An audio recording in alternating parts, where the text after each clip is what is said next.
আসসালামু আলাইকুম ফ্রেন্ড। আজকে ডেইলি প্রিপারেশন করেছে। আজকে ডেইলি প্রিপারে কোড হলো N O D E S. প্রথমে আমরা এন নিব।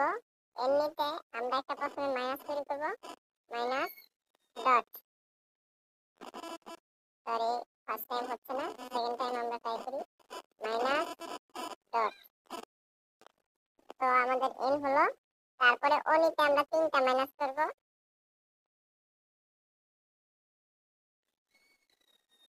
শেষ। তারপরে ডি ডি নিতে একটা মাইনাস, তারপর ডট ডট। তারপর ই নিতে শুধুমাত্র একটা ডট। এস নিতে তিনটা dot, 1 2 3। That's complete. Today's daily paper complete. যারা নিতে চান তারা এই ভিডিও ফলো করে নিয়ে নিতে পারেন। Thank you.